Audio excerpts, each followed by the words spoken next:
Hey, thanks for joining me in this off-script conversation. I had an interesting experience out there in the real world just recently. So, a local government organization coming to the end of their annual budget season, and it was time to approve their budget formally and in an open and public meeting. And here's the scenario that took place. So they, of course, have staff. Staff made a presentation.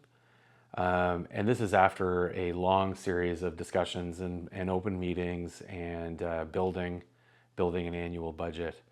The staff presented to the council the final draft budget for their consideration and hopefully for their approval. So they did this. It came with a recommended motion,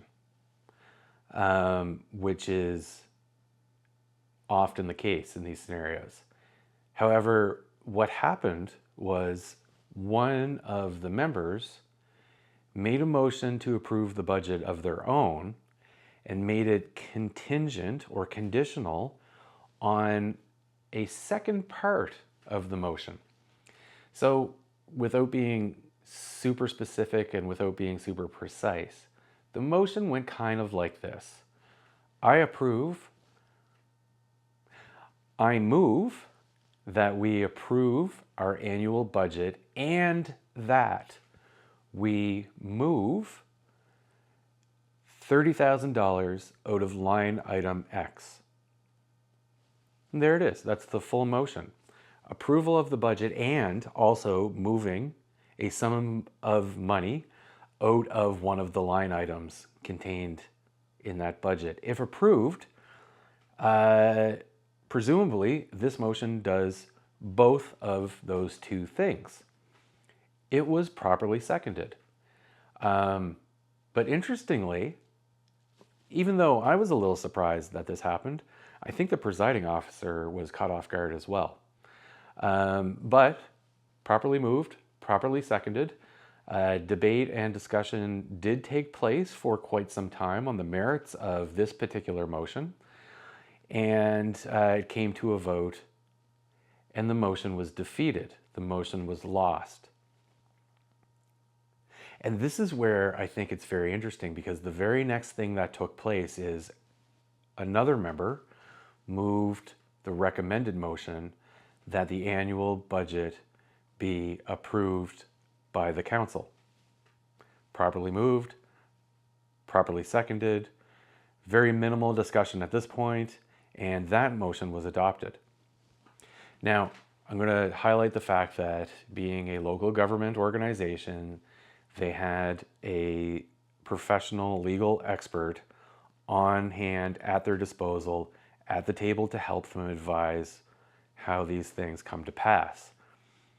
But it was really interesting to me, because if we go back to the principles behind parliamentary procedure and some of the specific references that you will see in manuals like Robert's Rules of Order or the Standard Code or many of the other parliamentary authorities, there's a very important principle that once a question has been decided by the group, it is not to be raised again unless it happens under certain circumstances and under a certain framework where you can raise once again a question that has already been decided. Presumably, the voting members decided when they defeated that first motion that the budget was not to be approved, because remember, it was a two-parter. That the budget be approved and that a certain amount of money be moved out of a certain line item. And the group said no. So how is it that moments later, after the group said no, they were able to essentially ask the exact same question? The first part of the question, that the budget be approved. In my mind, that's raising the same question in the same form, substantively in the same form, and violates that principle that once a question has been decided, that it isn't to come back unless it meets certain criteria and certain conditions. What do you think? What do you think here? Do you think that this group may have raised the same question with itself twice, one after the other? Is that something that you think? Or do you think that the two questions were substantively different enough that the second one was absolutely a brand new question? I've already said, I don't think that's the case. I think it was the same question asked two different ways. Very, very interesting scenario, and got me thinking about that principle that we're talking about, that organizations shouldn't have to answer the same question over and over, and that's why we have criteria and frameworks for bringing about a similar question. Did they have options? Could they have gone a different path? Absolutely. One of the options that they could have chosen right away was to move division of the question, break that initial question that had part A conditional on part B into two separate motions so that they could focus in one proposal per motion. Approve the budget. Move $30,000 out of line item X. Probably not in that order.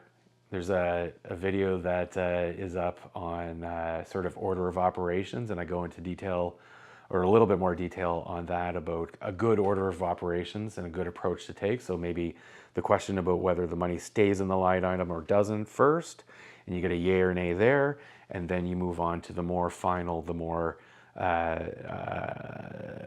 concrete motion about whether the overall budget should be adopted, approved, or not.